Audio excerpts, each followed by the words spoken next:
Good morning mga kabakat. So ngayon itatry natin ang Cannondale Optimo sa mas mataas na gradient. Kasi last time sa Kaleraya is mga 8 lang yan hanggang 10 gradient na mahaba. This time short ride na 15% max gradient. So itatry din natin ang GoPro 8 natin sa try natin yung hyper smooth niya. Sana mapaganda yung video natin. At saka ano ba? So shoutout lang sa aking misis. Thank you sa bagong helmet, Cast Proton. Thank you so much. And love you. So, alright, tingnan natin.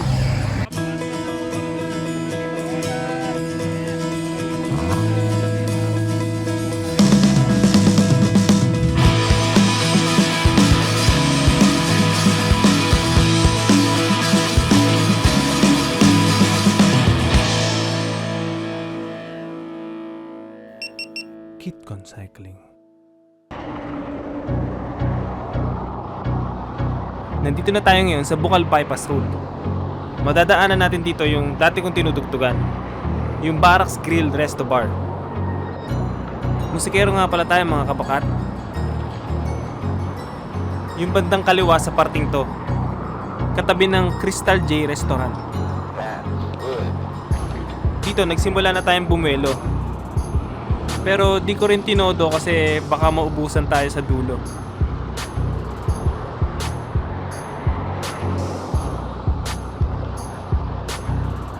Dito, change gear na ako.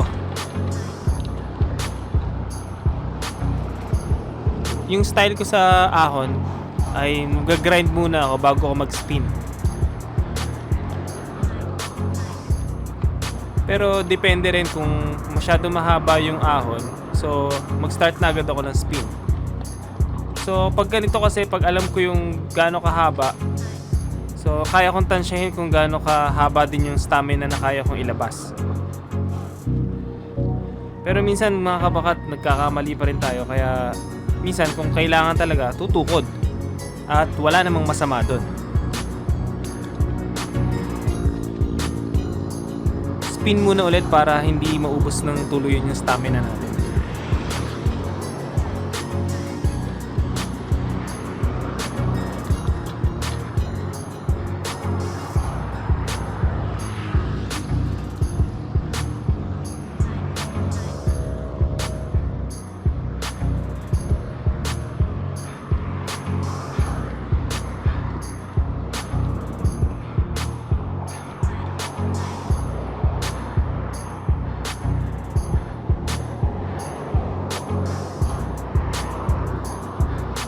Nagustuhan ko yung hyper smooth ng GoPro.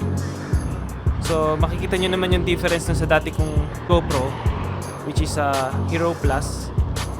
So malaki yung pinagkaiba niya sa stability niya. Dati kasi ginagawa ko, binabawi ko sa program, pero hindi na talaga kayang habulin kapag sobrang likot na nung video.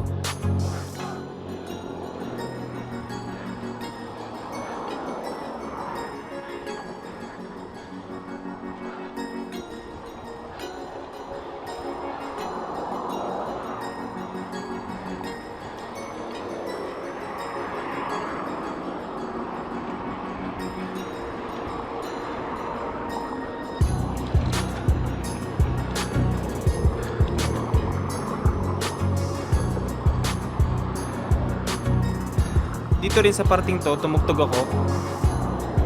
Ang pangalan ng bar ay Fiestahan sa Kuyang.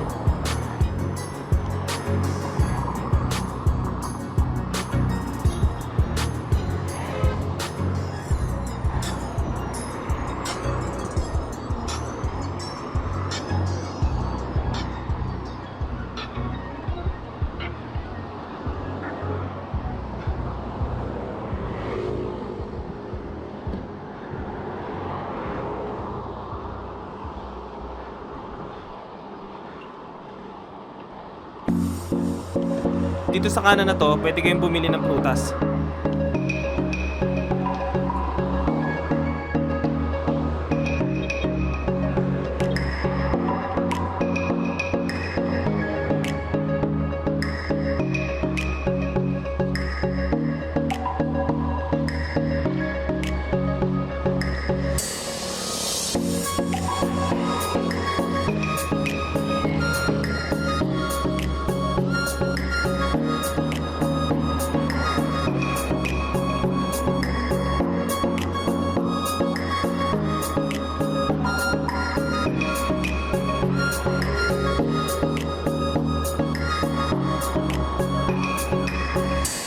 Dito sa parting to ay nandito ang La Terraza de Reynors. So kaibigan natin yan, sila Tito Ray. Kaya kung may event kayo at gusto nyong magkaroon ng place dito sa Laguna, ay pwede nyo silang kontakin sa Facebook, La Terraza de Reynors.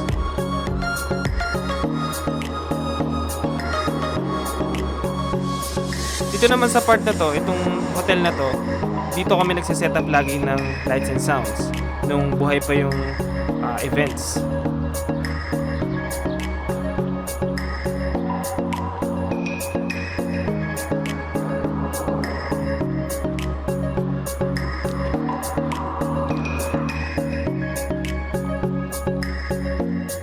Simula na ulit ng ahon.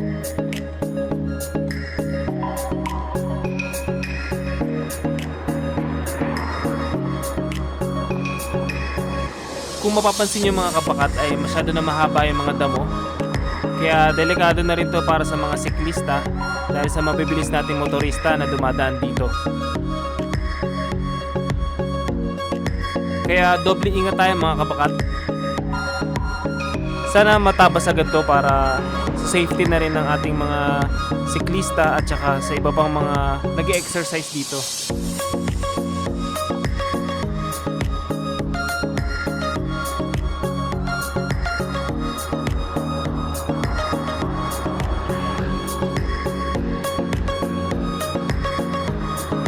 Dito may mga tinabas na puno. Yung mga sanga nila na nasa daan na. So, delikado yan. Wala tayong choice kundi kainin yung left lane. So, ingat lang din mga kabakat.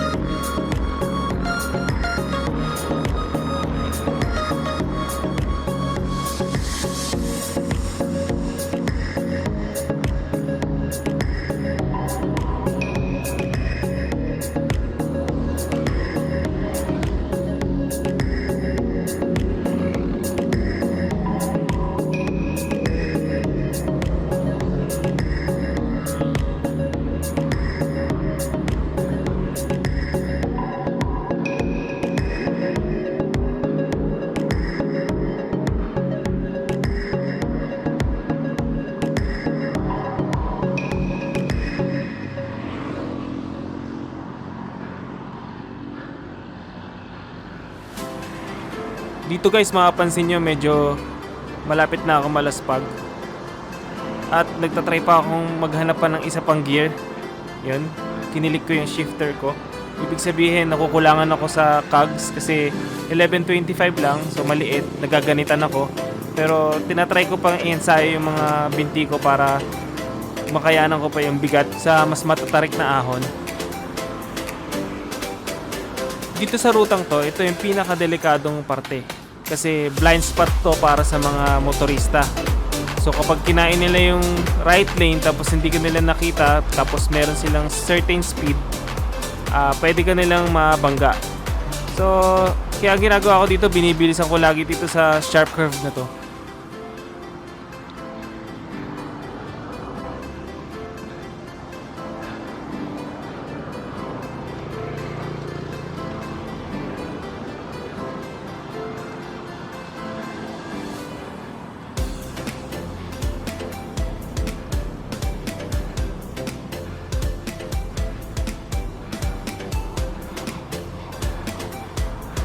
Ang bypass na to ay para sa mga papuntang Tanawan, Santo Tomas, Turbina, Milagrosa, para hindi na sila dadaan pa ng crossing Kalamba.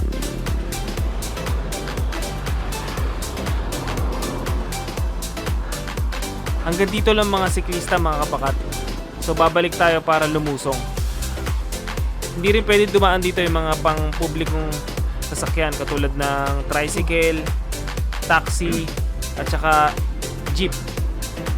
Pwede lang mga private vehicles.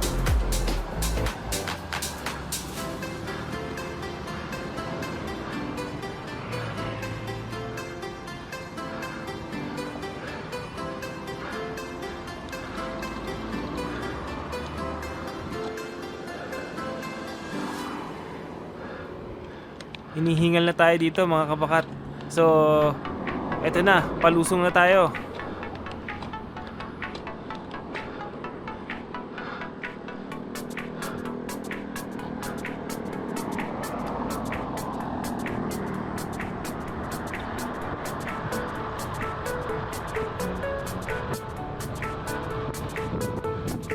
madalas sa mga rides, dito talaga tayo nakakuha ng maximum speed natin.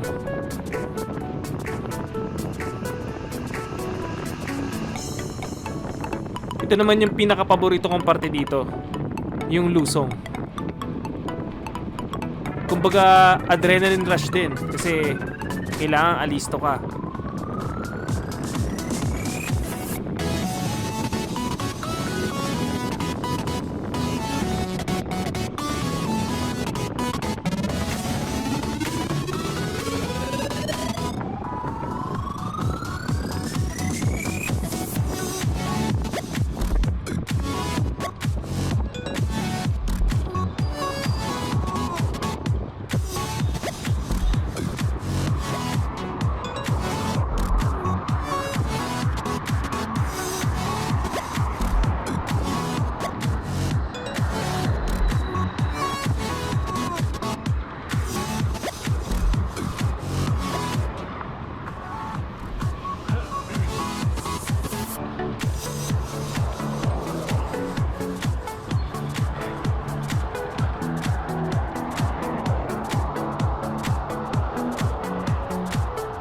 Kaya minsan ginagawa ko dito, nagpapaikot-ikot lang ako dito pag nag-e-ensayo or nag-e-exercise.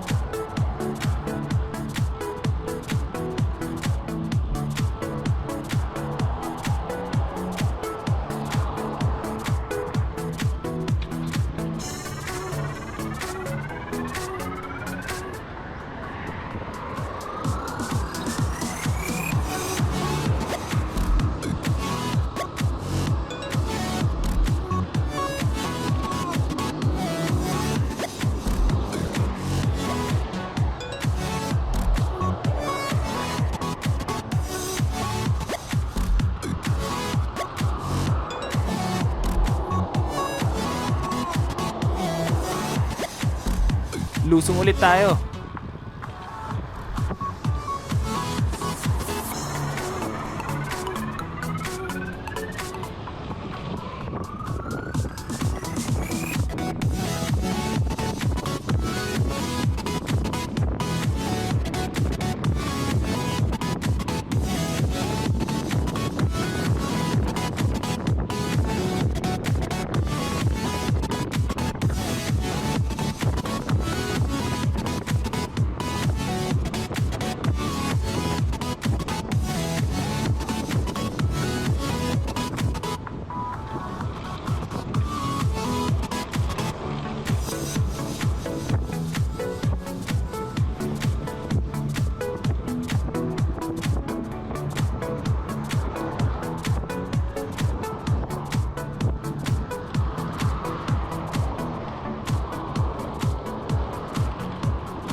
Dito ko na pinutol yung record ng GoPro natin.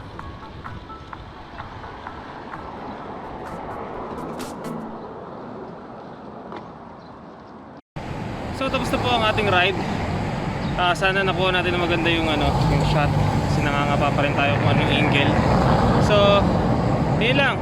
Maraming salamat sa panood mga kabakat. So abangan pa yung mga next videos natin. Please don't forget to subscribe to my channel, Keep On Cycling, and Facebook page as well. So gagawa rin tayo ng Twitter and Instagram soon. Alright, thank you!